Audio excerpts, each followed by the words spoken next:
ರಾಜ್ಯದ ಅಸೆಂಬ್ಲಿ ಚುನಾವಣೆ ನಡೆದಾಗ ಒಂದು ಶೂಟೌಟ್ ಪ್ರಕರಣ ದಾಖಲಾಗಿರುತ್ತದೆ ಜಲನಗರ ಪೊಲೀಸ್ ಠಾಣೆಯಲ್ಲಿ. ಒಬ್ಬ ಓರ್ವ ವ್ಯಕ್ತಿ ಹೈದರ್ ಅಲಿ ನದಾಫ್ ಅನ್ನುವ ವ್ಯಕ್ತಿಯ ಶೂಟೌಟ್ ಆಗಿ ಕೊಲೆಯಾಗಿರುತ್ತದೆ. ಇದರಲ್ಲಿ ದಿನಾಂಕ 6/5/2023 ನಡೆಯುವುದಕ್ಕಿಂತ ಮುಂಚೆ ಬಿಜಾಪುರ ನಗರದ ಅಭ್ಯರ್ಥಿ ಒಬ್ಬರು 5 ದಿವಸ ಮುಂಚೆ ಒಂದು ಮಾಧ್ಯಮದ ಗೋಷ್ಠಿ ಮುಖಾಂತರ ಸಂಕೇತವನ್ನು ಕೊಟ್ಟಿರುತ್ತಾರೆ. ಬಿಜಾಪುರ ನಗರ ಕೆಲವೇ ದಿನಗಳಲ್ಲಿ ಒಂದು ಬೆಚ್ಚ ಬೆಳೆಯುವಂತ ಸುದ್ದಿ ಗಮನಿಸಲಿದೆ ಅಂತ ಹೇಳಿ, ಅದರಂತೆಯೇ ದಿನಾಂಕ 6/5/2023 ಒಂದು ಕೊಲೆ ಪ್ರಕರಣ ನಡೆದಿರುತ್ತದೆ. ಅದರಲ್ಲಿ ಆ ಕೊಲೆ ನಡೆದಿದ್ದ ಸಮಯ ಬೆಳಗ್ಗೆ 10:20 ಅಂದಾಜು ಕೊಲೆ ಆಗಿದೆ ಅಂತ ಹೇಳಿ ಫಿರ್ಯಾದಿದಾರರು ನಮೂದಿಸಿರುತ್ತಾರೆ ಫಿರ್ಯಾದಿಯಲ್ಲಿ. ಅದಾದ ನಂತರ ಆ ಪ್ರಕರಣಕ್ಕೆ ಸಂಬಂಧಿಸಿದಂತೆ ಪೊಲೀಸ್ ಇಲಾಖೆಯ ಒಬ್ಬ ಹೆಡ್ ಕಾನ್ಸ್ಟೇಬಲ್ ಶಿವ ಅಲ್ಲಿಗಿಡದ ಅನ್ನುವ ವ್ಯಕ್ತಿ ಗಾಂಧಿ ಚೌಕ್ ಪೊಲೀಸ್ ಠಾಣೆಯ ಹೆಡ್ ಕಾನ್ಸ್ಟೇಬಲ್ ನನಗೆ ನನ್ನ ದೂರವಾಣಿ ಮುಖಾಂತರ ಅವನು ಕರೆ ಮಾಡಿ 11 ಗಂಟೆಗೆ ನಿಮಗೆ ಗೊತ್ತಾಗಿದೆ ವಿಷಯ ಅಂತ ಕೇಳಿದಾಗ ಏನಂತ ಹೇಳಿ ನಾನು ನಿದ್ದಿ ಅವಸ್ಥೆಯಲ್ಲಿ ಇದ್ದಾಗ ಎದ್ದು ಕೇಳಿದಾಗ, ಖಾದ್ರಿ ವಕೀಲ್ರೆ ಒಬ್ಬ ಹೈದರ್ ಅಲಿ ನದಾಫ್ ಅನ್ನುವ ವ್ಯಕ್ತಿಯ ಕೊಲೆಯಾಗಿದೆ, ಅದರಲ್ಲಿ SP ಸಾಹೇಬರು ತಮ್ಮನ್ನು ಮುಖ್ಯ ಆರೋಪಿ ಅಂತ ಕಾಣ್ತಾ ಇದ್ದಾರೆ, ಹಾಗಾಗಿ ತಾವು ಮನೆ ಬಿಟ್ಟು ಹೊರಗಡೆ ಹೋಗಬಾರ್ದು, ಮನೆಯಲ್ಲಿ ಇರಬೇಕು, ನಮ್ಮ ಹೈಯರ್ ಆಫೀಸರ್ಸ್ ತಮಗ ಕರೆ ತರಲಿಕ್ಕೆ ಹೇಳಿ ಇನ್ಸ್ಟ್ರಕ್ಷನ್ಸ್ ಕೊಟ್ಟಿದ್ದಾರೆ, ನಾವು ಬರ್ತಾ ಇದೀವಿ ಅಂತ ಹೇಳಿ ಸುದ್ದಿ ಹೇಳಿದಾಗ ನಾನು ಮನೆಯಲ್ಲಿ ಇದ್ದಾಗ 12:56 ಗಾಂಧಿ ಚೌಕ್ PSI ಕ್ರೈಮ್ ರವರಾದ ನೆರಳೆ PSI ಹಾಗೂ ಅವರು ಟೀಮ್ ತಂಡ, ಅದರ ಜೊತೆಗೆ ಒಳಗೊಂಡು BM ಪವಾರ್ ASI ಹಾಗೂ ಮಂಕಣಿ ಮತ್ತು ಅಲ್ಲಿಗಿಡ ಶಿವ್ ಇನ್ನು 2-3 ಮಂದಿ ಕಾನ್ಸ್ಟೇಬಲ್ಸ್ ನಮ್ಮ ಮನೆಗೆ ಬಂದು ನನ್ನನ್ನು ಅಲ್ಲೇ ಬಂಧಿಸಿ ಪೊಲೀಸ್ ಠಾಣೆ ಜಲನಗರ ಪೊಲೀಸ್ ಠಾಣೆಗೆ ಕರೆದು ಒಯ್ದಿರುತ್ತಾರೆ. ನನ್ನ ಮನೆಗೆ ಪೊಲೀಸ್ ಇಲಾಖೆಯವರು ಬಂದಿದ್ದು ನನ್ನ CCTV ಫುಟೇಜ್ ನಲ್ಲಿ ಎಲ್ಲ ದೃಶ್ಯಾವಳಿಯನ್ನು ರೆಕಾರ್ಡ್ ಆಗಿರುತ್ತವೆ. ತದನಂತರ 11 ಗಂಟೆಗೆ ನಾನು ಪೊಲೀಸ್ ಠಾಣೆ 12ವರೆಗೆ ನನಗೆ ಪೊಲೀಸ್ ಠಾಣೆಗೆ ಕರೆದು ಒಯ್ದಾಗ ಫಿರ್ಯಾದಿದಾಳಾದ Nishat Haider Ali Nadaf ward number 19 corporator ಅವರು ಒಂದು ಫಿರ್ಯಾದಿ ಕೊಡ್ತಾರೋ. ಆಸ್ ಪರ್ ಪೊಲೀಸ್ ರೆಕಾರ್ಡ್ 12:15 ಅವರು ಫಿರ್ಯಾದಿ ಕೊಟ್ಟಿರುತ್ತಾರೆ. ಇದು ಪೊಲೀಸ್ ರೆಕಾರ್ಡ್ ಪ್ರಕಾರ. ಆದ್ರೆ ನೈಜ ಸ್ಥಿತಿ ಆ ದೃಶ್ಯಾವಳಿ ಪೊಲೀಸ್ ಠಾಣೆ ದೃಶ್ಯಾವಳಿಯಲ್ಲೇ ಬೇರೆನೇ ಇದೆ. ಅದು it is a subject matter of trial. ಇದು ಕೋರ್ಟ್ ನಲ್ಲಿ ಪ್ರಕರಣ ಇರೋದ್ರಿಂದ ನಾನು ಆ ಸೀಕ್ರೆಟ್ ಅನ್ನು ಬಹಿರಂಗಗೊಳಿಸಲಿಕ್ಕೆ ಈಗ ಸದ್ಯ ಮಾಧ್ಯಮದಲ್ಲಿ ಆಗುದಿಲ್ಲ. ಆದರೆ ಪೊಲೀಸ್ ಇಲಾಖೆ ದಾಖಲಾತಿ ಪ್ರಕಾರ 12:15 ಪ್ರಕರಣ ದಾಖಲಾಗಿರುತ್ತದೆ. ಆ ಪ್ರಕರಣದಲ್ಲಿ ನನ್ನನ್ನು ಆರೋಪಿ ನಂಬರ್ 2 ಅಂತ ಹೇಳಿ ನಮೂದಿಸಿರುತ್ತಾರೆ ಸದರಿ ಶೂಟೌಟ್ ಪ್ರಕರಣದಲ್ಲಿ. ಆದರೆ ಆ ಪ್ರಕರಣಕ್ಕೆ ನನಗೆ ಯಾವುದೂ ಸಂಬಂಧ ಇಲ್ಲದೂ ಸಹ ರಾಜಕೀಯ ಪ್ರೇರಿತವಾಗಿ ನನ್ನ ಮೇಲೆ ಒಂದು ಕೊಲೆ ಪ್ರಕರಣ ದಾಖಲಿಸಿ ಚುನಾವಣೆಯ ಕಣದಿಂದ ನನಗೆ ದೂರ ಇಳಿಸಲು ಒಂದು ಹುನ್ನಾರ ರಾಜಕೀಯ ಷಡ್ಯಂತ್ರ ಆಗಿನ ಸರ್ಕಾರ, ಭಾರತೀಯ ಜನತಾ ಪಕ್ಷದ ಸರ್ಕಾರ ಮತ್ತು ಆಗಿನ ಶಾಸಕರಾದ ಬಸವನಗೌಡ ಪಾಟೀಲ್ ಯತ್ನಾಳ್ ಅವರು ಮಾಡಿದ್ದಾರೆ ಅಂತ ನನಗೆ ಬಲವಾದ ಸಂಶಯ. ಅದು ಇನ್ವೆಸ್ಟಿಗೇಷನ್ ಮ್ಯಾಟರ್ ಇದೆ. ನಾನು ನೇರ ಅವ್ರ ಮೇಲೆ ಆರೋಪನೂ ಹೊರಿಸುವುದಿಲ್ಲ, ಆದ್ರೆ ನಮ್ಗೆ ಬಲವಾದ ಸಂಶಯ ಇದೆ. ಆದರೆ ಆ ಟೈಮ್ನಲ್ಲಿ 12:15 ಪ್ರಕರಣ ದಾಖಲಾದಾಗ ನಾನು ಅಧಿಕೃತವಾಗಿ ಆರೋಪಿಯನ್ನಾಗಿ ರೆಕಾರ್ಡ್ಸ್ ನಲ್ಲಿ ಇದ್ದೆ. ನನಗೆ 12:56 ಜಲನಗರ ಪೊಲೀಸ್ ಠಾಣೆಗೆ ಕರೆದು ಒಯ್ದಿದ್ದು ಪೊಲೀಸ್ ಆಫೀಸರ್ಸ್ ಮತ್ತು ಆಗಿನ ಹೆಚ್ಚುವರಿ ಪೊಲೀಸ್ ಅಧೀಕ್ಷಕರಾದ ಮಾರ್ಯಾಳ್ ಅವರು ಎದುರಿಗೆ ನನಗೆ ಹಾಜರುಪಡಿಸಿದಾಗ ಮಾರ್ಯಾಳ್ ಸಾಹೇಬರಿಗೆ superintendent of police HD Anand Kumar ಈ ಪ್ರಕರಣದಲ್ಲಿ ಆರೋಪಿ ನಂಬರ್ 9ನೇದವರಾದ HD ಆನಂದ್ ಕುಮಾರ್ ಅವರು ಕರೆ ಮಾಡಿ ಅವರಿಗೆ ಇನ್ಸ್ಟ್ರಕ್ಷನ್ಸ್ ಕೊಡ್ತಾರ, ಖಾದ್ರಿ ವಕೀಲನ್ನು ಆನಂದ್ VR ಗೆಸ್ಟ್ ಹೌಸ್ ನಲ್ಲಿ ಬಂಧನದಲ್ಲಿ ಇಡಬೇಕು ಅಂತ ಇನ್ಸ್ಟ್ರಕ್ಷನ್ ಮೇರೆಗೆ ನೆರಳೆ ಗಾಂಧಿ ಚೌಕ್ PSI ಜಲನಗರ್ PSI ಅವರಾದ ಮಲ್ಲಿಕಾರ್ಜುನ್ ತಳವಾರ್ ಹಾಗೂ ಇತರ ಪೊಲೀಸ್ ಆಫೀಸರ್ಸ್ ನನ್ನನ್ನು ಸರ್ಕಾರಿ ವಾಹನದಲ್ಲಿ ಆನಂದ್ VR ಗೆ ಕರ್ಕೊಂಡು ಹೋಗಿ ನನ್ನ ಮೊಬೈಲ್ ಅನ್ನು ಅಲ್ಲೇ ಕಸ್ಕೊಂಡು ಸ್ವಿಚ್ ಆಫ್ ಮಾಡಿ 6 ದಿವಸ ನನಗೆ ಬೇಕಾಯ್ದಿಶ್ರೀ ಬಂಧನದಲ್ಲಿ ಇಟ್ಟು ನಾನಾ ಕಾರಣದ ಟಾರ್ಚರ್ ಮತ್ತು ಹಿಂಸೆಯನ್ನು ನೀಡಿರುತ್ತಾರೆ. ತದನಂತರ 12ನೇ ತಾರೀಕು 12/6/2023 ನನಗ ನ್ಯಾಯಾಲಯದ ಬಹಿರಂಗ ಓಪನ್ ಕೋರ್ಟ್ ಅಂದ್ರೆ ಬೆಳಗ್ಗೆ 11 ಗಂಟೆಯಿಂದ 5 ಗಂಟೆವರೆಗೆ ನ್ಯಾಯಾಲಯ ಕಲಾಪಗಳಲ್ಲಿ ನನಗೆ ಹಾಜರುಪಡಿಸುವುದಿಲ್ಲ. ಓಪನ್ ಕೋರ್ಟ್ ನಲ್ಲಿ ನನಗೆ ಮಾನ್ಯ ನ್ಯಾಯಾಧೀಶರ ಇನ್ಚಾರ್ಜ್ ನ್ಯಾಯಾಧೀಶರ ಮನೆ ಕಾಂಪೌಂಡ್ ಹೊರಗಡೆ ಇತರೆ ಆರೋಪಿತರಿಗೆ ಮ್ಯಾಜಿಸ್ಟ್ರೇಟ್ ಮುಂದೆ ನನಗೆ ಜೀಪ್ ನಲ್ಲೇನೆ ಗೇಟ್ ಮ್ಯಾಜಿಸ್ಟ್ರೇಟ್ ಮನೆ ಗೇಟ್ ಆಚೆಗೆ ನನಗೆ ಪ್ರೊಡ್ಯೂಸ್ ಮಾಡಿ ಅಲ್ಲಿಂದ ಸಿಗ್ನೇಚರ್ ಬಲವಂತವಾಗಿ ರಿಮಾಂಡ್ ಯಾದಿ ಒಳಗೆ ನನ್ನ ಸಿಗ್ನೇಚರ್ ಅನ್ನು ತೆಗೆದುಕೊಂಡು ನನ್ನನ್ನು ಜೈಲಿಗೆ ಕಳಿಸಿರುತ್ತಾರೆ. ನಂತರ ನಾನು ಜಿಲ್ಲಾ ನ್ಯಾಯಾಲಯಕ್ಕೆ ಜಾಮೀನು ಅರ್ಜಿ ಕೋರಿ ಸಲ್ಲಿಸಿದ ಅರ್ಜಿಯನ್ನು ವಜಾ ಆಗುತ್ತದೆ. ನಂತರ ನಾನು ಉಚ್ಚ ನ್ಯಾಯಾಲಯಕ್ಕೆ ಅರ್ಜಿ ಸಲ್ಲಿಸಿ ನಾನು ಜಾಮೀನು ಮೇಲೆ ಬಂದ ನಂತರ ನಾನು ನನ್ನ ಮೇಲೆ ಆದ ದೌರ್ಜನ್ಯ ಮತ್ತು ಅನ್ಯಾಯಕ್ಕೆ ನ್ಯಾಯ ಪಡ್ಕೋಬೇಕು ಅಂತೇಳಿ ನಾನು ಸಾಕ್ಷಿ ಪುರಾವೆಗಳನ್ನು ಸಂಗ್ರಹಣೆ ಮಾಡುಗೋಸ್ಕರ ಮಾನ್ಯ ನ್ಯಾಯಾಲಯ ಮೊರೆಗೆ ಹೋಗಿ ಅರ್ಜಿ ಸಲ್ಲಿಸಿ ಹಲವಾರು ಅರ್ಜಿಗಳನ್ನು ಸಲ್ಲಿಸಿ ಅದರಿಂದ ಪೊಲೀಸ್ ಠಾಣೆಯ ಸಿಸಿಟಿವಿ ಫುಟೇಜಸ್, ನಮ್ಮ ಮನೆಯ ಸಿಸಿಟಿವಿ ಫುಟೇಜಸ್ ಮತ್ತು ಗುನ್ನೆ ಜಾಗದ ಸಿಸಿಟಿವಿ ಫುಟೇಜಸ್ ಮತ್ತು ನನಗೆ ಬಂಧಿಸಿದ ಸ್ಥಳ ಸೋಲಾಪುರ್ ರಿಂಗ್ ರೋಡ್ ಅಂತ ತಪ್ಪು ಸ್ಥಳವನ್ನು ತೋರಿಸಿ ಪೊಲೀಸರು ಚಾರ್ಜ್ ಶೀಟ್ ಅನ್ನು ಮಾಡಿರುತ್ತಾರೆ. ಅದಕ್ಕಾಗಿ ಸೋಲಾಪುರ್ ರಿಂಗ್ ರೋಡ್ ಏರಿಯಾದು APMC ಪೊಲೀಸ್ ಸ್ಟೇಷನ್ದು ಹಾಗೂ ಗೋಲ್ ಗುಮ್ಮಟ್ ಪೊಲೀಸ್ ಸ್ಟೇಷನ್ದು ಸಿಸಿಟಿವಿ ಫುಟೇಜಸ್ ನಾನು ಕಲೆಕ್ಟ್ ಮಾಡಿ ನೋಡಿದಾಗ ನನಗೆ ವಾಸ್ತುಸ್ಥಿತಿ ಅರ್ಥ ಆಯಿತು. ನನ್ನನ್ನು ಫಾಲ್ಸ್ ಇಂಪ್ಲಿಕೇಶನ್ ಮಾಡಿದ್ದಾರೆ ಈ ಕೇಸ್ನಲ್ಲಿ. ಹಾಗಾಗಿ ನಾನು ಈಗ ದಿನಾಂಕ ತಾವು ಡೇಟ್ ಮೆನ್ಷನ್ ಮಾಡ್ಕೋಬೇಕು. ದಿನಾಂಕ 18/1/2024 ಮಾನ್ಯ ಪ್ರಧಾನ ಜಿಲ್ಲಾ ಸತ್ರ ನ್ಯಾಯಾಲಯದಲ್ಲಿ ದಿನಾಂಕ 18/1/2024 ಮಾನ್ಯ ಪ್ರಧಾನ ಜಿಲ್ಲಾ ಸತ್ರ ನ್ಯಾಯಾಲಯದಲ್ಲಿ PCR 1 of 2024 ಅದರಲ್ಲಿ ಮಾನ್ಯ ಪ್ರಧಾನ ಜಿಲ್ಲಾ ಸತ್ರ ನ್ಯಾಯಾಲಯದಲ್ಲಿ ನಾನು ಈ ಆರೋಪಿತರಾದ ವಿಜಯ್ ಮಾಂತೇಶ್ ಮಠಪತಿ ಆಗಿನ CPI ಗೋಲ್ ಗುಮ್ಮಟ್ ಸರ್ಕಲ್, ಆರೋಪಿ ನಂಬರ್ 2 ಮಲ್ಲಿಕಾರ್ಜುನ್ Y ತಳವಾರ್ PSI ಯಲೆಂಡೋ Jalanagar police station, Basavaraj Narale PSI Gandhi Chowk crime, Devaraj Ullagaddi PSI APMC, BM Pawar assistant sub inspector Jalanagar police station, YR Mankani head constable Jalanagar police station, Gudimani head constable Jalanagar police station Gandhi Chowk police station, Shiv Alligadad head constable Gandhi Chowk police station ಮತ್ತು HD Anand Kumar superintendent of police Vijayapur ಆಗಿನ ಇವೆಲ್ಲ 9 ಮಂದಿ ಆರೋಪಿತರ ಮೇಲೆ ದಿನಾಂಕ 18/1/2024 ಖಾಸಗಿ ದೂರ ಭಾರತೀಯ Indian penal code Karnataka state human rights court rules 2006 rule 6 read with 2D and section 30 of the protection of human rights act ಅಡಿಯಲ್ಲಿ ಮತ್ತು ಭಾರತೀಯ Indian penal code section 120B 143 204 220 330 331 342 448 452 194 195 166 166A 211 182 167 read with section 8 and 7 of the 13 of the Prevention of Corruption Act ಅಡಿಯಲ್ಲಿ ನಾನು ಇವರ ವಿರುದ್ಧ ಪ್ರಧಾನ ಜಿಲ್ಲಾ ಸತ್ರ ನ್ಯಾಯಾಲಯದಲ್ಲಿ ಖಾಸಗಿ ದೂರನ್ನು ದಾಖಲಿಸಿದಾಗ ಮಾನ್ಯ ನ್ಯಾಯಾಲಯವು ನನ್ನ ವಾದವನ್ನು ಅವಲೋಕಿಸಿ ಇದರಲ್ಲಿ ಸಬ್ಸ್ಟೆನ್ಸ್ ಇದೆ, ಆರೋಪಿತರು ಮೇಲ್ನೋಟಕ್ಕೆ ಅಪರಾಧವನ್ನು ಎಸಗಿದ್ದಾರೆ, ನನ್ನ ವ್ಯಾಲ್ಯೂಯಬಲ್ ಮಾನವ ಹಕ್ಕುಗಳನ್ನು ಉಲ್ಲಂಘಿಸಿದ್ದಾರೆ ಅಂತ ಪರಿಗಣಿಸಿ ಆಗಿನ ಪೊಲೀಸ್ ಅಧೀಕ್ಷಕ ವಿಜಯಪುರ ಇವರಿಗೆ ಸದರಿ ಫಿರ್ಯಾದಿಯನ್ನು ವರ್ಗಾಯಿಸಿ ತನಿಖೆ ಕೈಗೊಳ್ಳಬೇಕಂತ ಸೂಚಿಸುತ್ತಾರೆ. ಆ ಸದರಿ ಆದೇಶ ದಿನಾಂಕ 20/1/2024 ಮಾನ್ಯ ನ್ಯಾಯಾಲಯ ಆದೇಶಿಸುತ್ತದೆ. ಅದರಂತೆ ಮಾನ್ಯ ಪೊಲೀಸ್ ಅಧೀಕ್ಷಕರು ವಿಜಯಪುರ ಇವರು ದಿನಾಂಕ 15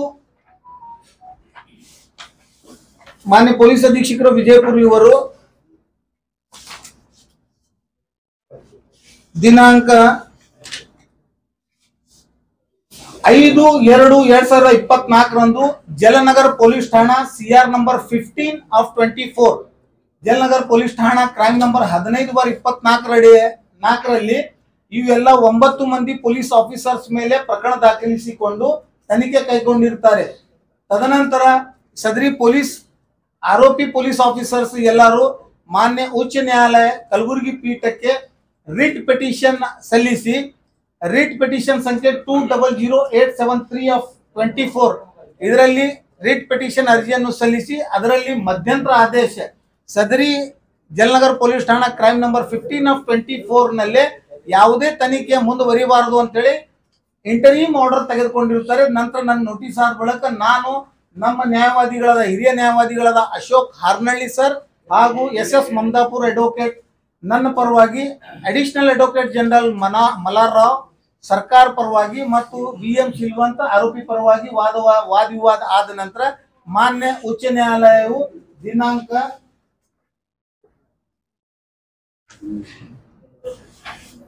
17/7/2025 ರಂದು ಮಾನ್ಯ ಉಚ್ಚ ನ್ಯಾಯಾಲಯ ಕಲಬುರಗಿ ಪೀಠ ಆನರಬಲ್ ಜಸ್ಟಿಸ್ ರಾಚಯ್ಯ ಇವ್ರ ಪೀಠದಲ್ಲಿ ಆರೋಪಿ ಪೊಲೀಸ್ ಆಫೀಸರ್ ಸರ್ ರಿಟ್ ಅರ್ಜಿಯನ್ನು ಪುರಸ್ಕರಿಸಿ ಆದೇಶಿಸುತ್ತಾರೆ. ಸದರಿ ಆದೇಶದ ಆಪರೇಟಿವ್ ಪೋರ್ಷನ್ ನಲ್ಲಿ ಮಾನ್ಯ ನ್ಯಾಯಾಲಯವು ಏನ್ ಹೇಳ್ತದೆ ಅಂತಂದ್ರೆ, the writ petition is allowed. Rule 6 of Karnataka State Human Rights Court Rules 2006 is held to be unconstitutional and inconsistent with the provisions of the Protection of Human Rights Act 1993, and the same is ordered to be struck down. Resultantly, the registration of FIR in crime number 15 of 24 is hereby quashed. The impeachment order dated 21/2024 passed by the Principal Sessions Vijaypur in PCR number 1 of 24 directing the authority to conduct investigation does not survive for consideration. The judgment would not have any retrospective effect but would be prospective. ಇದರ ಅರ್ಥ, ಮಾನ್ಯ ಉಚ್ಚ ನ್ಯಾಯಾಲಯವು ಕಾನೂನು Karnataka state human rights court rules 2006 ಅನ್ನು ಅಸಂವಿಧಾನಿಕ ಅಂತ ಘೋಷಿಸಿರುತ್ತಾರೆ.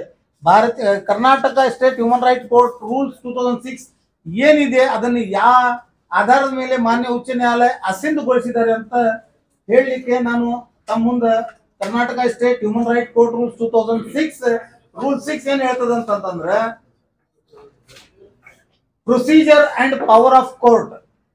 A victim of an offense arising out of violation of human rights, his legal representative or registered non-governmental organization or public person may file a complaint against a public servant who has committed or abated the commission of an offense of a violation of human rights while acting under the color of his official duty as a public servant, provided a complaint on behalf of the victim may be filed by a non-governmental organization or a public person only with the prior authorization of an affidavit by them. The court, on receipt of such complaint, shall either order an investigation into the offense by the police officer not below the rank of superintendent of police, or it may proceed to conduct its own inquiry into the complaint in accordance with the procedure for dealing with the private complaints in the court. ಈ ಕಾಯ್ದೆಯನ್ನು ಮಾನ್ಯ ಉಚ್ಚ ನ್ಯಾಯಾಲಯವು ಅಸಿಂಧುಗೊಳಿಸಿ ಆದೇಶಿಸಿರುತ್ತದೆ. ಸದರಿ ಈ ಆದೇಶವನ್ನು ನಾನು ಮಾನ್ಯ ಸರ್ವೋಚ್ಚ ನ್ಯಾಯಾಲಯದಲ್ಲಿ ಪ್ರಶ್ನಿಸಿ, ಮಾನ್ಯ ಸರ್ವೋಚ್ಚ ನ್ಯಾಯಾಲಯ ನಲ್ಲಿ ನಾನು ಈ ಮಾನ್ಯ ಉಚ್ಚ ನ್ಯಾಯಾಲಯ ಮಾಡಿರುವ ಆದೇಶ ಕಾನೂನಾತ್ಮಕ ಇಲ್ಲ ಅಂತ ಹೇಳಿ ಪ್ರಶ್ನಿಸಿದ್ದಾಗ ಮಾನ್ಯ ಸರ್ವೋಚ್ಚ ನ್ಯಾಯಾಲಯದ ಪೀಠ honourable justice Vikram Nath and honourable justice Sandeep Mehta ಇವರ ಪೀಠನಲ್ಲಿ ದಿನಾಂಕ 27/10/2025 ರಂದು ಈ ಮ್ಯಾಟರ್ ಅನ್ನು ವಿಚಾರಣೆಗೆ ಕೈಗೆತ್ತಿದಾಗ ನಮ್ಮ ಸುಪ್ರೀಂ ಕೋರ್ಟ್ ನಲ್ಲಿ ನಮ್ಮ ಪರವಾಗಿ ವಾದ ಮಂಡಿಸಿದ ಹಿರಿಯ ನ್ಯಾಯವಾದಿಗಳಾದ Nizam Pasha, Mustaq Saleem advocate and advocate on record L Zafeer Ahmad BF ಹಾಗೂ ಅವರ ತಂಡ ವಾದವನ್ನು ಮುಂಡಿಸಿ ಮಾನ್ಯ ನ್ಯಾಯಾಲಯವು ಸುಪ್ರೀಂ ಕೋರ್ಟ್ ದಿನಾಂಕ 27/10/2025 ರಂದು ಸದರಿ ಮಾನ್ಯ ಉಚ್ಚ ನ್ಯಾಯಾಲಯ ನೀಡಿರುವ ಅಂತಿಮ ಆದೇಶವನ್ನು ಈ ತರ ಆದೇಶಿಸಿರುತ್ತಾರೆ. Issue notice returnable in 4 weeks to the respondents. In the meantime, the effect and operation of the impeachment order passed by the High Court shall be remain stayed.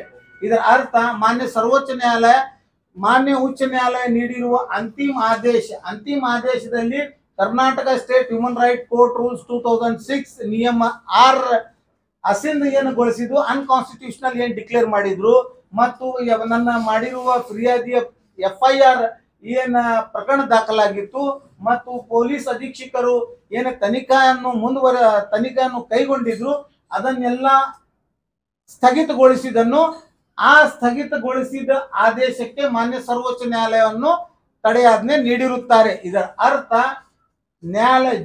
ನನ್ನ ಫಿರ್ಯಾದಿ ಮತ್ತು ಮಾನ್ಯ ಪ್ರಧಾನ ಜಿಲ್ಲಾ ಸತ್ರ ನ್ಯಾಯಾಧೀಶ ಮಾಡಿರುವ ಆದೇಶ as on today in force ಅಂದ್ರೆ ಚಲಾವಣೆಯಲ್ಲಿ ಆಗಬೇಕು.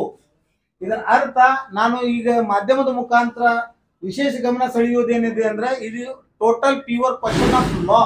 ಇದು ಹ್ಯೂಮನ್ ರೈಟ್ಸ್ ವೈಲೇಷನ್ ಬಗ್ಗೆ ಈ ಒಂದು ಕಾನೂನಿನ ಸಂಘರ್ಷ ನಡೀತಾ ಇದೆ. ಇದರಲ್ಲಿ ನಾನು ಮುಖ್ಯವಾಗಿ ಹೇಳಬೇಕಾಗಿತ್ತು ಅಂತಂದ್ರೆ ಯಾವುದೇ ಒಬ್ಬ ಸಾಮಾನ್ಯ ವ್ಯಕ್ತಿಗೆ ಈ ರಾಜ್ಯದಲ್ಲಿ ಆಗಲಿ ಈ ರಾಷ್ಟ್ರದಲ್ಲಿ ಆಗಲಿ ಯಾವುದೇ ಒಬ್ಬ ಸಾಮಾನ್ಯ ಪ್ರಜೆಯ fundamental rights as per constitution laid by Baba Saheb Bhimrao Ambedkar ಭಾರತೀಯ ಸಂವಿಧಾನದ ಯಾವುದೇ ಮೂಲಭೂತ ಹಕ್ಕುಗಳನ್ನು ಯಾವುದೇ ಸಾರ್ವಜನಿಕ ನೌಕರರು ಅಥವಾ ಅಧಿಕಾರಿಗಳು ಚ್ಯುತಿಗೊಳಿಸಿದರೆ ಅಥವಾ ಅದು ವೈಲೇಷನ್ ಮಾಡಿದರೆ ಆಯಾ ರಾಜ್ಯಗಳಲ್ಲಿ ಸಂಬಂಧಪಟ್ಟಿದ ಪ್ರಧಾನ ಜಿಲ್ಲಾ ಸತ್ರ ನ್ಯಾಯಾಧೀಶನ್ನು ವಿಶೇಷ ಮಾನವ ಹಕ್ಕುಗಳ ನ್ಯಾಯಾಲಯ ಅಂತ ನೋಟಿಫಿಕೇಶನ್ ಮಾಡಿ ಪ್ರತಿಯೊಬ್ಬ ನಾಗರಿಕರಿಗೆ ಅವರವರ ಮೌಲ್ಯ ಆಧಾರಿತ ಮಾನವ ಹಕ್ಕುಗಳನ್ನು ಉಲ್ಲಂಘಿಸಿದರೆ ಅದಕ್ಕೆ ತಕ್ಕಂತ ಆ ಅಧಿಕಾರಿ ಮೇಲೆ ಪ್ರಕರಣವನ್ನು ದಾಖಲಿಸಲಿಕ್ಕೆ ಖಾಸಗಿ ದೂರು ದಾಖಲಿಸಲಿಕ್ಕೆ ಈ ಕಾಯ್ದೆ ಅಡಿಯಲ್ಲಿ ಮಾಡಲಿಕ್ಕೆ ಬರ್ತೈತಿ ಅನ್ನುವಂಥದ್ದು ಸಂದೇಶ. ಮತ್ತು ಪೊಲೀಸ್ ಇಲಾಖೆ ಮಾಡ್ತಿರುವ ನಿರಂತರ ದೌರ್ಜನ್ಯಗೆ ಯಾರಾದ್ರೂ ಒಳಗಾಗಿದ್ದಾರೆ ಅಥವಾ ಪೊಲೀಸ್ ಇಲಾಖೆ ದುರ್ವ್ಯವಹಾರಕ್ಕೆ ಯಾರು ಒಳಗಾಗಿದ್ದಾರೆ ಅವರು ನೇರ ನ್ಯಾಯಾಲಯಕ್ಕೆ ದೂರನ್ನು ಸಲ್ಲಿಸಬಹುದು. ಹೀಗಾಗಿ ಈಗಿರುವಾಗ ಮತ್ತು ನನ್ನ ಮೇಲೆ ಆದ ಒಂದು ರಾಜಕೀಯ ಪ್ರೇರಿತ ಹುನ್ನಾರ ಮತ್ತು ನಾನು ಕೇವಲ ಒಬ್ಬ ಅಲ್ಪಸಂಖ್ಯಾತ ನ್ಯಾಯವಾದಿಗಳಾಗಿ ಕರ್ತವ್ಯ ನಿರ್ವಹಿಸ್ತಾ ಇದ್ದೀನಿ ಅಂತ ಹೇಳಿ ನನ್ನ ಧ್ವನಿಯನ್ನು ಮೊಟಕುಗೊಳಿಸಲು ಮತ್ತು ನಿರಂತರ ನನ್ನ ಮೇಲೆ ಮಾರಣಾಂತಿಕ ಹಲ್ಲೆ ಮಾಡುವ ಅಥವಾ ನನ್ನ ಕೊಲೆ ಮಾಡುವ ತಜವೀಜ್ ನಡೆದಿದೆ ಅಂತ ಹೇಳಿ ಸಾರ್ವಜನಿಕವಾಗಿ ನಾನು ಇವತ್ತು ಹೇಳಿ ಬಯಸಲಿಕ್ಕೆ ಮಾಧ್ಯಮಗೋಷ್ಠಿ ಕರೆಯಿರುವುದು. ಈಗಾಗಲೇ ನಾನು ಪೊಲೀಸ್ ಅಧೀಕ್ಷಕ ವಿಜಯಪುರ ಇವರಿಗೆ ದೂರನ್ನು ದಾಖಲಿಸಿರುತ್ತೇನೆ. ನನಗ ಪ್ರಾಣಾಪಾಯ ಸಾಕಷ್ಟು ಇದೆ. ಯಾಕೆ ಅಂತಂತಂದ್ರೆ ನಾನು ಒಬ್ಬ ಈ ಬಿಜಾಪುರ ಜಿಲ್ಲೆಯಲ್ಲಿ ಅಲ್ಪಸಂಖ್ಯಾತ ದಲಿತರ ಪೀಡಿತರ ಶೋಷಿತ ಮತ್ತು ಸಾಮಾಜಿಕ ಹಿತಕ್ಕಾಗಿ ಬಡದಾಡೋರು ಧ್ವನಿಯಾಗಿ ನಾನು ನಿಂತಿದ್ದಕ್ಕೋಸ್ಕರ ನನ್ನ ಮೇಲೆ ನಗರ ಶಾಸಕರ ಮತ್ತು ಈ ಫಿರ್ಯಾದಿದಾರರಾದ ನಿಶಾತ್ ಇದರಲ್ಲಿ ನದಾಫ್ ಮತ್ತು ಅವರ ಸಂಗಡಿಗರಾದ ಕಿರಣ್ ಪಾಟೀಲ್ ಹಾಗೂ ಇನ್ನು ಕೆಲವರು ಕಾಂಗ್ರೆಸ್ದ ಪ್ರಬಲ ನಾಯಕರು ಇವ್ರ ಜೊತೆ ಕೂಡಿಕೊಂಡು ನನ್ನನ್ನು ಕೊಲೆ ಮಾಡುವ ತಜ್ವೀಜ್ ನಲ್ಲಿ ಇದ್ದಾರೆ ಅಂತ ನನಗೆ ಬಲವಾದ ಮಾಹಿತಿಗಳನ್ನು ಬಂದಿದ್ದಾವೆ. ಈ ವಿಷಯ ಕುರಿತು ಈಗಾಗಲೇ ನಮ್ಮ ಜಿಲ್ಲಾ ಪೊಲೀಸ್ ಅಧೀಕ್ಷಕ ಮತ್ತು ಪೊಲೀಸ್ ಇಲಾಖೆಗೆ ನಾನು ಗಮನಕ್ಕೆ ತಂದಿದ್ದೀನಿ. ಮಾಧ್ಯಮದ ಮುಖಾಂತರ ನಾನು ವಿನಂತಿಸಿಕೊಳ್ಳೋದೇನೆಂದ್ರೆ ನನ್ನ ರಕ್ಷಣೆಗಾಗಿ ನಾನು ಒಬ್ಬ ನ್ಯಾಯವಾದಿಯಾಗಿ ನ್ಯಾಯ ವಿತರಣೆ ಮಾಡುವ ಸಲುವಾಗಿ ನಾನು ಶ್ರಮಿಸುತ್ತಾ ಇದ್ದೀನಿ. ನನಗ ಈ ತರ ರಾಜಕೀಯ ಪ್ರೇರಿತವಾಗಿ ಮೊಟಕುಗೊಳಿಸಲು ನನ್ನ ಧ್ವನಿ ಅಥವಾ ನನ್ನ ಮುಗಿಸಲು ಪ್ರಯತ್ನ ನಡೆದರೆ ನಾನು ಅಧೀಕ್ಷಕರು ಸಕ್ಷಮ ಇದ್ದಾರೆ, ಪೊಲೀಸ್ ಇಲಾಖೆ ಸಕ್ಷಮ ಇದ್ದಾರೆ ಮತ್ತು ಇದೇ ಆರೋಪಿತರು 9 ಮಂದಿ, ಇದರಲ್ಲಿ ಒಬ್ಬ ಆರೋಪಿ ಸೂಪ್ರಿಂಟೆಂಡೆಂಟ್ ಆಫ್ ಪೊಲೀಸ್ ಇದ್ದಾರೆ. ಹಾಗಾಗಿ ನನಗ ಭಯದ ವಾತಾವರಣದಲ್ಲಿ ನಾನು ಬದುಕ್ತಾ ಇದ್ದೀನಿ. ಯಾಕಂದ್ರೆ ಒಬ್ಬ ಸೂಪ್ರಿಂಟೆಂಡೆಂಟ್ ಆಫ್ ಪೊಲೀಸ್ ಮೇಲೆ ಪ್ರಕರಣ ದಾಖಲಾಗಿದೆ ಅಂತಂದ್ರೆ ಯಾವುದೇ ಎಕ್ಸ್ಟ್ರೀಮ್ ಸ್ಟೆಪ್ ಅವರು ತಗೋಬಹುದು. ಹಾಗಾಗಿ ನನ್ನ ಜೀವಕ್ಕೆ ಭಯ. ಪೊಲೀಸ್ ಅಧೀಕ್ಷಕರಾದ HD ಆನಂದ್ ಕುಮಾರ್ ಮತ್ತು ಈ 9 ಮಂದಿ ಮೇಲೆ ನನ್ನ ಬಲವಾದ ಸಂಶಯ ಇದೆ. ಹಾಗಾಗಿ ನಾನು ಪೊಲೀಸ್ ಅಧೀಕ್ಷಕ ವಿಜಯಪುರ ಇವರಿಗೆ ದೂರನ್ನು ಸಲ್ಲಿಸಿದ್ದೇನೆ. ನನಗೆ ಪೊಲೀಸ್ ಇಲಾಖೆ ಮೇಲೆ ಸಂಪೂರ್ಣ ಭರವಸೆ ಇದೆ, ಅವರು ನನಗೆ ರಕ್ಷಣೆ ನೀಡುತ್ತಾರೆ ಅಂತ ಹೇಳಿ ನನ್ನ ಮಾತನ್ನು ಮುಗಿಸ್ತೀನಿ. ಈಗ ನಮ್ಮ ನ್ಯಾಯವಾದಿಗಳಾದ GS ಪವರ್ ವಕೀಲರು ಮಾತಾಡ್ತಾರೆ. ಇಷ್ಟೇ, ದೇಶದ ಸಂವಿಧಾನದಲ್ಲಿ ಈ ಪ್ರತಿಯೊಂದು ಪ್ರಜೆಗೂ ಕೂಡ ಒಂದು ಹಕ್ಕಿದೆ. ಆ ಹಕ್ಕಿನೊಳಗೆ ಯಾರು ಈ ಮಾನವ ಹಕ್ಕುಗಳನ್ನು ಉಲ್ಲಂಘನೆ ಮಾಡ್ತಾರ ಅವ್ರ ವಿರುದ್ಧ ನಾವು ಫಿರ್ಯಾದಿ ದಾಖಲಿಸಿ ನ್ಯಾಯ ಪಡ್ಕೊಳ್ಳುವಂತ ಹಕ್ಕು ಕೂಡ ಮಾನವ ಹಕ್ಕುಗಳ ಒಳಗೆ ಬರ್ತದೆ. ಅದ್ರ ಜೊತೆಗೆ ಬಿಜಾಪುರ ನಗರದಲ್ಲಿ ಕೆಲವೊಬ್ರು ಪೊಲೀಸರು ಅದಾರ. ಪೊಲೀಸರು ಒಳ್ಳೆಯವರು ಅದಾರ, ಸುಮಾರು ಅದಾರ. ಆದ್ರೆ ಕೆಲವೊಬ್ಬರು ಪೊಲೀಸರು ಈಗಾಗಲೇ ನಮ್ಮ ಬಿಜಾಪುರ ಜಿಲ್ಲೆ ಹೆಸರು ಕೆಡಿಸಿಬಿಟ್ಟಾರ ಎನ್ಕೌಂಟರ್ ಮಾಡಿ. ಯಾವ ಎನ್ಕೌಂಟರ್ ತಮಗೆ ಗೊತ್ತಿದ್ರು ಏನೈತಿ, ಫೇಕ್ ಎನ್ಕೌಂಟರ್ ಮಾಡಿ ಧರ್ಮರಾಜನ ಕೊಲೆ ಇತ್ತು. ಅವಾಗ್ಲಿಂದ ಈ ಬಿಜಾಪುರ ಪೊಲೀಸರ ಮ್ಯಾಗ ವಿಶ್ವಾಸ ಹೋಗಿದಂತಾಗೈತಿ. ಅದಕ್ಕೆ ನಾವು ಜನಸಾಮಾನ್ಯರಿಗೆ ಹೇಳೋದಿಷ್ಟೇ, ಬಿಜಾಪುರ ಜಿಲ್ಲೆಯ ಜನರಿಗೆ ಹೇಳೋದಿಷ್ಟೇ, ತಮ್ಗೇನಾದ್ರೂ ಪೊಲೀಸರ ದೌರ್ಜನ್ಯದಿಂದ ಬಿಜಾಪುರ ಜಿಲ್ಲೆಯಲ್ಲಿ ಹೆಚ್ಚಿನ ದೌರ್ಜನ್ಯ ಆದದ್ದೇ ಪೊಲೀಸರಿಂದ. ಅವ್ರಿಗೆ ಏನ್ ಅನ್ಬೇಕು ನಮ್ಗೆ ತಿಳಿಲಾರ್ದಂಗೆ ಆಗೈತಿ. ತಾವು ಹಾಕೊಂಡಂತ ಕಾಕಿ ವಸ್ತ್ರವನ್ನು ದೌರ್ಜನ್ಯದ ಮುಖಾಂತರ ಸಾರ್ವಜನಿಕರಿಗೆ ಮಾಡುವಂತ ದೌರ್ಜನ್ಯದ ಮುಖಾಂತರ ತಮ್ಮ ಏನು ಒಳಗುಣಗಳು ಇರ್ತಾವಲ್ಲ ಅವುಗಳನ್ನು ಕಾನೂನುಬದ್ಧವಾಗಿ ಮಾಡೋದನ್ನೇ ತಮ್ಮ ಪೊಲೀಸ್ ಸ್ಟೇಷನ್ ಬಂದ ಕಂಪ್ಲೇಂಟ್ದಾರಿಗೆ ಕೊಡುವಂತ ಕಂಪ್ಲೇಂಟ್ದವರು ಮತ್ತು ಆರೋಪಿತರಿಗೆ ಅದೇ ಭಾಷೆ ಯೂಸ್ ಮಾಡ್ತಾರೆ ಇವರು. ಅದಕ್ಕೆ ನಾ ಹೇಳೋದಿಷ್ಟೇ, ನಿಮ್ಮ ಪತ್ರಿಕಾ ಮುಖಾಂತರ ಬಿಜಾಪುರ ಜಿಲ್ಲೆ ಜನತೆಗೆ ತಾವು ಏನಾದ್ರೂ ತಮ್ಮ ಹಕ್ಕುಗಳ ಉಲ್ಲಂಘನೆ ಆದ್ರ ಮತ್ತು ಪೊಲೀಸರ ದೌರ್ಜನ್ಯದಿಂದ ಒಳಪಟ್ಟಿದ್ರ ಮತ್ತು ಸಾರ್ವಜನಿಕರಿಗೆ ಏನಾದರೂ ತೊಂದರೆ ಆಗಿತ್ತಂದ್ರ ನಾವು 24x7 ತಮ್ಮ ಸೇವೆಗೆ ನಾವು ಸಿದ್ಧದೇವಿ. ಯಾರಾದರೂ ಸರ್ಕಾರಿ ಅಧಿಕಾರಿಗಳ ದೌರ್ಜನ್ಯದಿಂದ ಒಳಗಾಗಿದ್ರಿಂದ ಮಾನವ ಹಕ್ಕುಗಳಿಂದ ನೊಂದಿದ್ರ ಅವ್ರಿಗೆ ನಾವು ಸಂಪೂರ್ಣ ಸಹಕಾರ ಕೊಡ್ತೇವೆ ಅಂತ ಹೇಳಿ ಪತ್ರಿಕಾ ಮಾಧ್ಯಮದ ಮುಖಾಂತರ ನಾವು ತಿಳಿಸಲು ವ್ಯಕ್ತಪಡಿಸ್ತೀವಿ. ಇವತ್ತಿನ ದಿವಸ ಈ ಒಂದು ಸವಿಸ್ತಾರವಾದ ಪತ್ರಿಕಾಗೋಷ್ಠಿಯಲ್ಲಿ ನಮ್ಮ ತೊಂದರೆಗೆ ಒಳಗಾದಂಥ ನಮ್ಮ ಸಹೋದರ ನ್ಯಾಯವಾದಿ ಅಂತ ಎಸ್ ಖಾದ್ರಿ ವಕೀಲರು ಸವಿಸ್ತಾರವಾಗಿ ಅವರಿಗೆ ಏನು ಅನ್ಯಾಯ ಆಗಿದೆ, ಅವರು ಎಷ್ಟು ಕಷ್ಟಪಟ್ಟಾರ, ಅದಕ್ಕೆ ಸುಪ್ರೀಂ ಕೋರ್ಟ್ ಏನು ನ್ಯಾಯ ಕೊಟ್ಟದನ್ನು ಅಂತ ಕುರಿತು ಇಲ್ಲಿವರೆಗೂ ಸವಿಸ್ತಾರವಾಗಿ ಅವ್ರು ಹೇಳ್ಯಾರ. ಅದಕ್ಕೆ ಇನ್ನೊಂದು ವಿಶೇಷ ಏನಪ್ಪ ಅಂತಂದ್ರೆ, ಇವತ್ತಿನ ದಿವಸ ಅವ್ರ ಜೊತೆ ಕೇವಲ ಖಾದ್ರಿ ವಕೀಲರಲ್ಲ, ಅವ್ರಿಗೆ ಅನ್ಯಾಯ ಆಗ್ಯದ. ಅವರೊಬ್ಬರು ನಮ್ಮ ಬಿಜಾಪುರ ನ್ಯಾಯವಾದಿ ಸಂಘದ ಒಬ್ಬರು ಸಹ ಸದಸ್ಯರು. ಅದಕ್ಕೆ ಅವ್ರಿಗೆ ಅನ್ಯಾಯ ಆಗ್ಯದ ಅಂತ ಹೇಳಿ ನಾವೆಲ್ಲ ವಕೀಲರ ಸಮುದಾಯದವರು ಅವ್ರ ಜೊತೆಗೆ ಅದೀವಿ. ಮತ್ತು ಇನ್ನೊಂದು ಏನಪ್ಪ ಅಂತಂದ್ರೆ, ನಮ್ಮ ಭಾರತ ಸಂವಿಧಾನದಲ್ಲಿ ಎಲ್ಲರಿಗೂ ಒಂದೇ ಹಕ್ಕದ, ಎಲ್ಲರಿಗೆ ಒಂದೇ ಕಾನೂನು ಅದ. ಆದ್ರೆ ಕೆಲವೊಂದು ಪೊಲೀಸ್ ಇಲಾಖೆಯವರು ಮಾಡಿದಂಥ ತಪ್ಪಿಗೆ ಇಡೀ ಪೊಲೀಸ್ ಇಲಾಖೆಗೆ ಚುಕ್ಕೆ ಬರುವಂಥ ಕೆಲಸ ಈ ಒಂದು 9 ಮಂದಿ ಏನು ಆರೋಪಿಗಳದಾರ ಪೊಲೀಸ್ ಇಲಾಖೆಯವರು ಮಾಡಿದಂಥ ಒಂದು ಅಘೋರವಾದ ಒಂದು ತಪ್ಪದ. ಇದಕ್ಕೆ ನಮಗೆ ನ್ಯಾಯಾಲಯದ ಮೇಲೆ ನಂಬಿಕೆ ಅದ. ಸುಪ್ರೀಂ ಕೋರ್ಟ್ದವರು ಇವರಿಗೆ ಅವ್ರದ್ದು ಸರಿ ಅದ, ಇವರು ಫಿರ್ಯಾದಾರ ಮಾಡಿದ್ದು ತಪ್ಪದ ಅಂತೇಳಿ ಅವ್ರದ್ದು ವಜಾಲಿ ಹೈಕೋರ್ಟ್ದಾಗ ಏನು ಮಾಡಿದ್ರು ಅದನ್ನು ಹೊಳ್ಳಿ ನಮಗೆ ಸುಪ್ರೀಂ ಕೋರ್ಟ್ದಾಗ ನ್ಯಾಯ ಸಿಕ್ಕದ. ಅದಕ್ಕೆ ಈ ಏನು ಆರೋಪಿಗಳದಾರ ಇವ್ರಿಗೆ ಒಂದು ಕಠಿಣ ಶಿಕ್ಷೆ ಆಗಬೇಕು ಮತ್ತು ವಕೀಲರಿಗೆ ನ್ಯಾಯ ಸಿಗಬೇಕಂತ ಹೇಳಿ ಈ ಒಂದು ಪತ್ರಿಕಾ ಮಾಧ್ಯಮದ ಮುಖಾಂತರ ನಾವೆಲ್ಲ ಆಗ್ರಹ ಮಾಡ್ತೀವಿ. ಮತ್ತು ಇನ್ನೊಂದು ಕೊನೆಯದಾಗಿ, ಯಾರಿಗೇ ಆಗಲಿ ಇಂಥದ್ದೊಂದು ಹ್ಯೂಮನ್ ರೈಟ್ಸ್ ಕಾನೂನಿನ ಪ್ರಕಾರ ನಮಗೆ ಯಾರಿಗೇ ವಕೀಲರೇ ಆಗಲಿ ಸಾರ್ವಜನಿಕರೇ ಆಗಲಿ ಅನ್ಯಾಯ ಆದ್ರೆ ಅದಕ್ಕೆ ಸದಾ ನಾವು ಅವ್ರಿಗೆ ಅನ್ಯಾಯ ಆದವ್ರಿಗೆ, ತುಳಿತಕ್ಕೆ ಒಳಗಾದವ್ರಿಗೆ ನಾವು ಸಹಾಯ ಮಾಡ್ತೀವಿ ಅಂತೇಳಿ ಈ ಒಂದು ಪತ್ರಿಕಾ ಮಾಧ್ಯಮದ ಮುಖಾಂತರ ನಾನು ಹೇಳ ಬಯಸ್ತಾ ಇದ್ದೀನಿ. ನಮಸ್ಕಾರ. ಪ್ರಶ್ನೆಗಳು ಇದ್ರೆ ನಾವು ಕೇಳಬಹುದು. ಒಬ್ಬೊಬ್ರು ಕೇಳ್ರಿ. ಈಗ ಜೀವ ಬೆದರಿಕೆ ಐತಿ ಅಂತ ಹೇಳಿದ್ರಿ, ಯಾರಿಂದ ಐತಿ? ಕಾಂಗ್ರೆಸ್ ಮುಖಂಡರು ಅಂತ ಹೇಳಿದ್ರಿ, ಅವ್ರ ಹೆಸರು ಹೇಳಿಲ್ಲ. ಪ್ರಬಲ ಅದು ಸಮಯ ಬಂದಾಗ ಯಾಕ ಈಗ ನನಗ ಬಂದಿರೋದು ಮಾಹಿತಿ ಪ್ರಕಾರ ನಗರ ಶಾಸಕರಾದ ಬಸನಗೌಡ ಪಾಟೀಲ್ ಯತ್ನಾಳ, ಕಿರಣ್ ಪಾಟೀಲ್ ಕಾರ್ಪೊರೇಟರ್ ಮತ್ತು ನಿಶಾತ್ ಹೈದರ್ಲಿ ನದಾಫದಿಂದ ನನಗ ನೇರ ಥ್ರೆಟ್ಸ್ ಅದಾವ.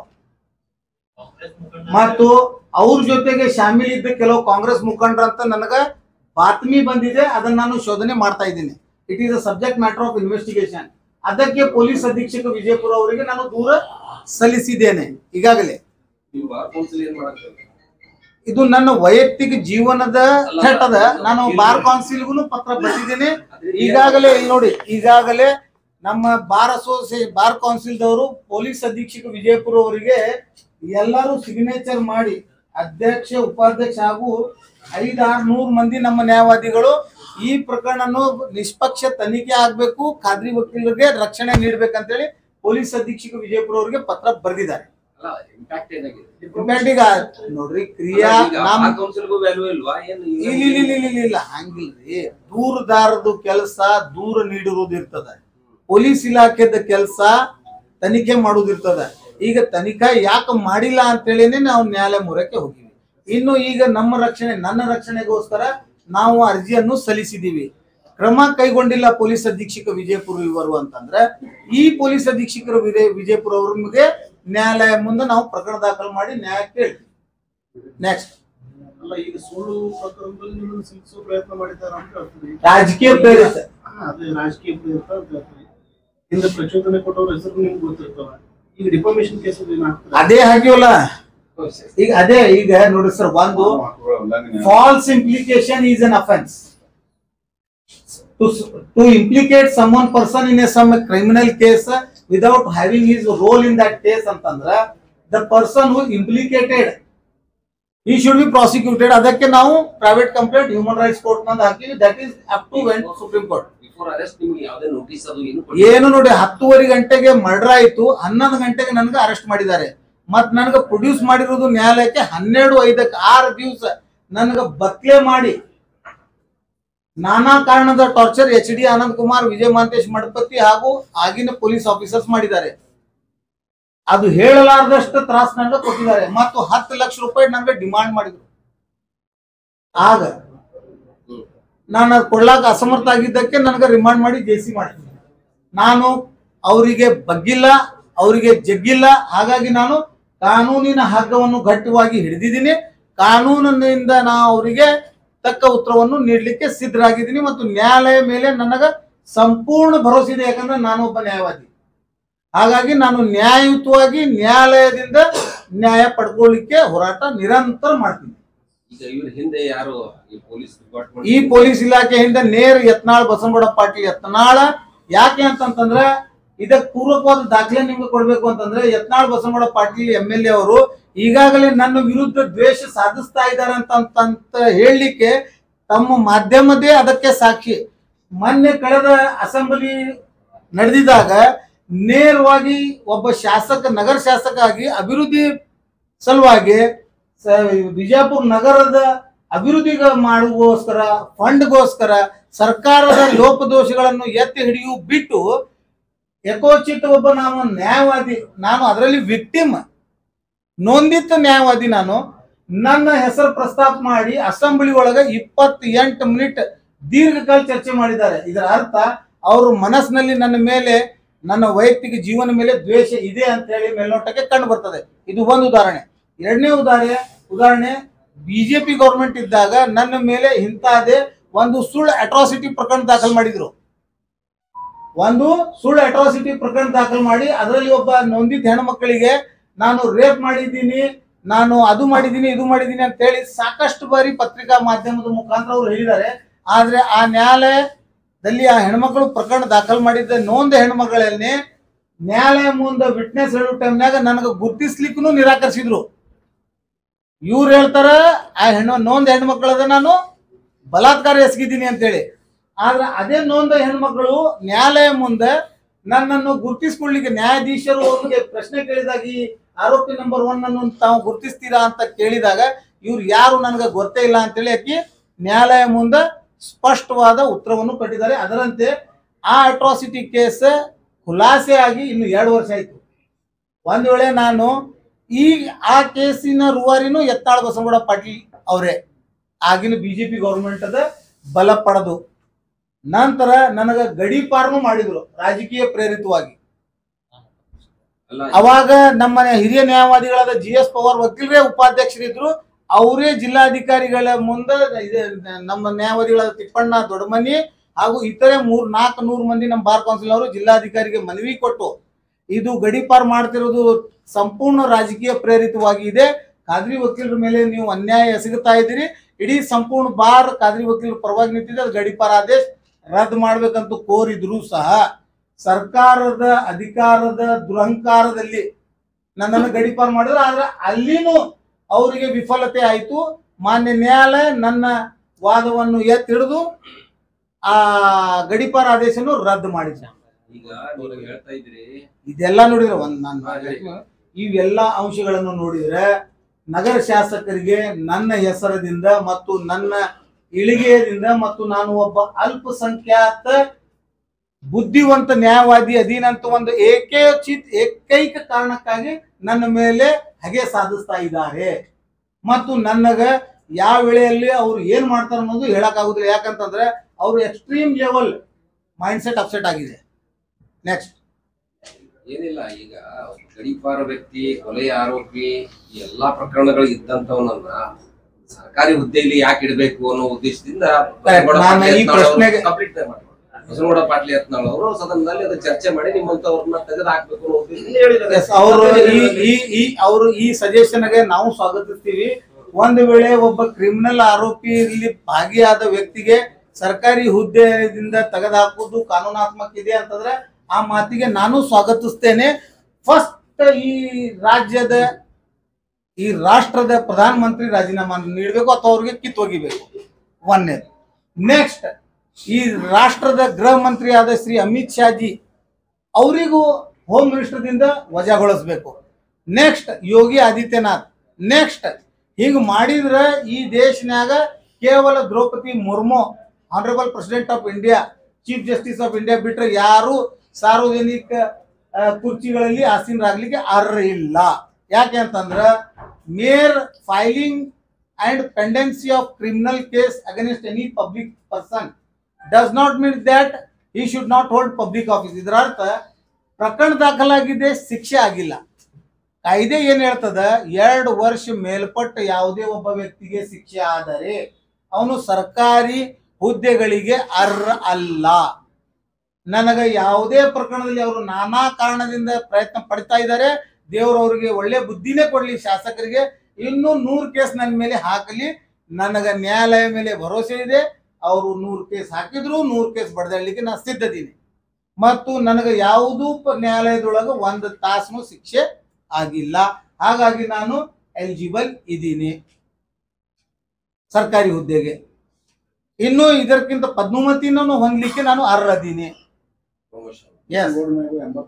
ಮತ್ತು ಸ್ವತಃ ನಾನು ತಮ್ಗ ಹೇಳಲಿಕ್ಕೆ ನಾನು ಮತ್ತೆ ಸಾರಿ, ಸನ್ಮಾನ್ಯ ಶಾಸಕರ ಮೇಲೆ ಅವರಾಗಿ ಹೇಳಿದ್ದಾರೆ, ನಾನು ಹೇಳ್ತಾ ಇಲ್ಲ, ಇದು ಮಾಧ್ಯಮದ ಮುಖಾಂತರ ಅವರಾಗಿ ಹೇಳಿದ್ದಾರೆ 76 ಕೇಸ್ ನಗರ ಶಾಸಕರ ಮೇಲೆ ಇದೆ ಅಂತ ಹೇಳಿ. ಮತ್ತು ಶಾಸಕರಿಗೆ ಯಾವ ನೈತಿಕತೆ ಇದೆ ಒಬ್ಬ ಕಳ್ಳ ಇನ್ನೊಬ್ಬನಿಗೆ ಕಳ್ಳದ ಅಂತ ಹೇಳಲಿಕ್ಕೆ? ಬಸನಗೌಡರು ಶಿಕ್ಷೆ ಆಗಿದ್ದ ಅಪರಾಧಿ ಅದಾರ. ವಿಜಯ ಸಂಕೇಶ್ವರ್ ಕೇಸ್ನಲ್ಲಿ ಅವ್ರಿಗೆ 6 ತಿಂಗಳ ಶಿಕ್ಷೆ ಆಗ್ಯದ ಧಾರವಾಡ JMC ಕೋರ್ಟ್ನಲ್ಲಿ. ನನಗೆ 6 ಸೆಕೆಂಡ್ ಶಿಕ್ಷೆ ಆಗಿಲ್ಲ. ಅವರು ತನ್ನ ತಾಟ್ ಮೇಲೆ ಏನಿರ್ತದ್ರಿ ಏನು ಬಿದ್ದಿರ್ತದ. ಈಗ ಬಸವಗೌಡರು ಮ್ಯಾಗ ಇಷ್ಟೆಲ್ಲ ಕೇಸ್ ಇದ್ರು, ನೀವು ಸ್ಪೀಕರ್ಗಾಗ್ಲಿ ನ್ಯಾಯಾಲಯಕ್ಕಾಗ್ಲಿ ಇಂತರ ಮೇಲೆ ಕೇಸ್ ಹಾಕಿ ಅವರು ಈ ತರ ಇದ್ದಾರೆ, ನನಗೆ ಶಾಸಕ ಸ್ಥಾನದಿಂದ ಅವ್ರನ್ನ ಇಳಿಸೋ ಪ್ರಯತ್ನ ನೀವೇನಾದ್ರು? 2 ಸಲ ಆಗೈತಿ ಸರ್. ಆದ ಬಳಿಕ ಏನಾಗ್ಯದ್ರ ಜನಸಾಮಾನ್ಯ ಕೋರ್ಟ್ನೊಳಗೆ ಎಲ್ಲ ಸ್ಟೇ ಅದಾವ. ಮತ್ ಇನ್ನೊಂದ ಯಾವುದೇ ತಡೆ ಎದ್ಮೇಲೆ ಮುಂದುವರ್ಸಕ್ ಬರಂಗಿಲ್ಲ. ನಾಯಿ ನಮ್ಗೆ ಕಡದ್ರ ನಾವು ನಾಯಿ ಕಡಿಬೇಕಾ? ಯತ್ನಾಳ್ ಬಸನಗೌಡರು ನನ್ನ ಮೇಲೆ ಹೇಗೆ ಸಾಧಿಸ್ತಾ ಇದಾರಂತ ನಾ ಅವ್ರ ಮೇಲೆ ಸಾಧಿಸ್ಬೇಕಾ? ಲಿಮಿಟ್ ಅವ್ರದ್ದು ಗತಿ, ಅವರು ಗತ್ ಅಷ್ಟೇ ಅದಂತ ನಾವು ತಿಳ್ಕೊಂಡ್ಬಿಟ್ಟಿವಿ. ಅವ್ರಿಗೆ ಮತ್ತೀಗ ನಾವು ಅವ್ರ ಬಗ್ಗೆ ಚರ್ಚೆ ಮಾಡ್ಲಿಕ್ಕೆ ಬಿಟ್ಬಿಟ್ಟಿವಿ. ಸುಮ್ಮನೆ ನೀವು ನಮ್ಗೆ ಕೆಣಕಾಗತ್ತೀರಿ. ದಯಮಾಡಿ ಯತ್ನಾಳ್ ಬಸನಗೌಡರದ ಹೆಸರೇ ತೆಗಿಯಾಕ್ ಹೋಗ್ಬೇಡ್ರಿ. ನೆಕ್ಸ್ಟ್ ಮುಗಿತಾ? ಧನ್ಯವಾದ. ಮಾನವ ಹಕ್ಕುಗಳ ಬಗ್ಗೆ ದಯವಿಟ್ಟು ಅದನ್ನ ನನಗೆ ರಕ್ಷಿಸಬೇಕು. ಯಾಕಂದ್ರೆ ನಾನು ಈ ದೇಶದ ಪ್ರಜೆ ಇದ್ದೀನಿ. ಈ ದೇಶದ ಪ್ರಜೆಗೆ ಮೂಲಭೂತ ಹಕ್ಕಿದೆ, right to liberty and life. Article 21 ಕೆಳಗಡೆ ನನಗೆ ರಕ್ಷಣೆ ಮಾಡಬೇಕಾಗಿದ್ದು ಜಿಲ್ಲಾಡಳಿತ ಮತ್ತು ಪೊಲೀಸ್ ಇಲಾಖೆದ ಕರ್ತವ್ಯ ಅದ. ಪೊಲೀಸ್ ಮ್ಯಾಗ ಭರೋಸೆ ಇಲ್ಲ ಅಂತ ಹೇಳಿಲ್ಲ ನಾನು. ಈ ಪೊಲೀಸ್ ಇಲಾಖೆ ಸಕ್ಷಮ್ ಇದೆ. ಈ ಪೊಲೀಸ್ ಅಧೀಕ್ಷಕ ವಿಜಯಪುರ್ ಇವರು ಸಕ್ಷಮ್ ಇದ್ದಾರೆ. ಅವರು ಖಂಡಿತ ನನಗೆ ರಕ್ಷಿಸುತ್ತಾರೆ ಅನ್ನುವಂಥದ್ದು ಭಾವನೆ, ಭರೋಸೆ ಎರಡೂ ಇದೆ. ಈ ಪೊಲೀಸ್ ಆಫೀಸರ್ ಇಂದ ಬಿಜೆಪಿ ಕೈಗೊಂಬೆಯಾಗಿ ಕೆಲಸ ಮಾಡಿದ್ದು. ಎಲ್ಲಾ ಪೊಲೀಸರು ದುಷ್ಟರಲ್ಲ, ಆರೋಪಿ ಪೊಲೀಸರು ದುಷ್ಟ ಅದಾರ. ಎಲ್ಲಾ ಪೊಲೀಸ್ ದುಷ್ಟ ನಾಕ ನಾನು ತಪ್ಪಾಗುತ್ತೆ.